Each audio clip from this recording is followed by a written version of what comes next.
Agora mais informações aí sobre a andropausa. Quem está nos passando aí as informações é o urologista, o Dr. Antônio Assis Peixoto. Vamos assistir. Estamos de volta com o quadro Sua Saúde Andropausa. E para poder esclarecer todas essas questões, eu converso com o urologista Dr. Antônio Assis Peixoto. Doutor, o que você atribui que muitos especialistas, muitos urologistas negam a existência da andropausa? Negam pelo seguinte, para responder essa pergunta, eu vou começar dando um exemplo. Digamos, a menopausa da mulher, que poderia, entre aspas, corresponder à andropausa masculina, ela se caracteriza pelo término das menstruações. Antes do término das menstruações, a mulher tem aquela fase de climatério, ela costuma ter folgastos, fica meio vermelha, fica nervosa. Digamos, uma TPM dessa época.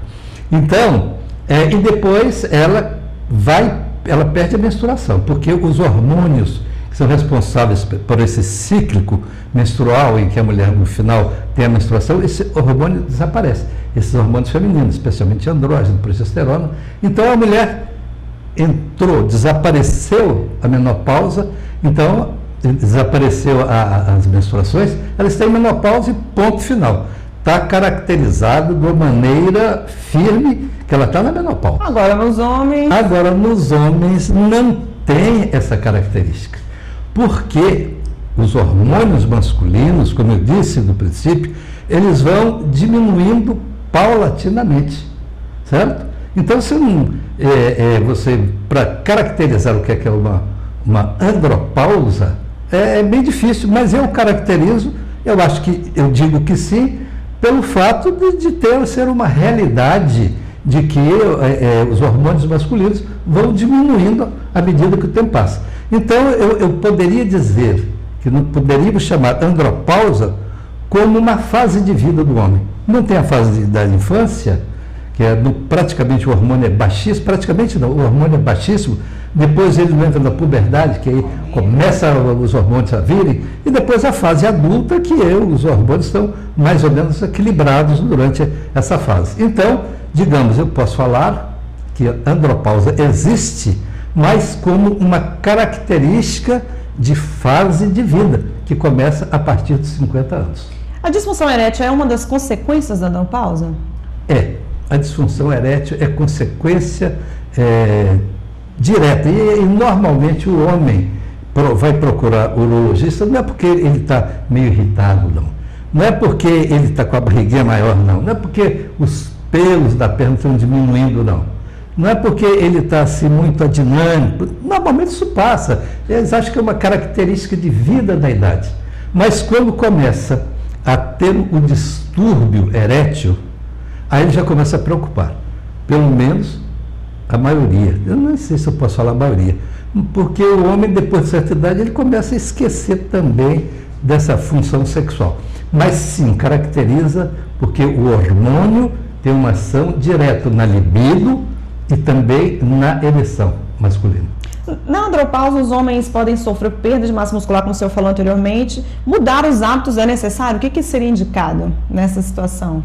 Eu acho que é indicado nessa situação o homem procurar ter uma vida saudável, como de qualquer etapa da vida. Tem que procurar ter uma alimentação razoável, mais ou menos balanceada, jamais esquecer dos exercícios físicos, certo?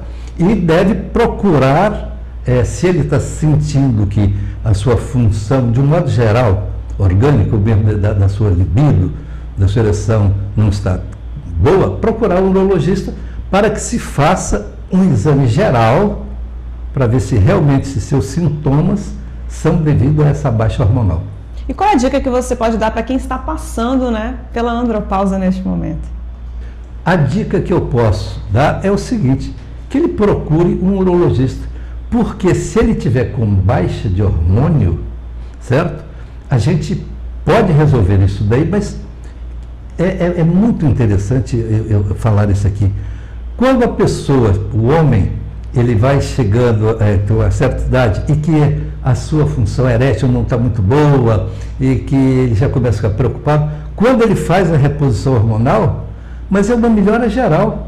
orgânica, E ele vê que a libido, quer dizer, o desejo sexual aumenta muito. O homem se sente mais forte, o homem se sente assim, mais viril, digamos assim. Então é muito importante a pessoa fazer esse estudo hormonal. E que eu chamo muito a atenção, que eu já tive casos de pessoas que tinham que eles estavam com problema sexual e fazendo o estudo, viu que o motivo desse problema era hormonal, mas seriam os hormônios fabricados da hipófise. Já peguei uns 5 casos que a pessoa tinha tumor de hipófise, porque a hipófise é uma glândula que tem no cérebro e que ajuda a equilibrar o hormônio masculino, a testosterona. Se ela tem um tumor, essa testosterona pode desaparecer ou ficar muito baixa, trazer consequências.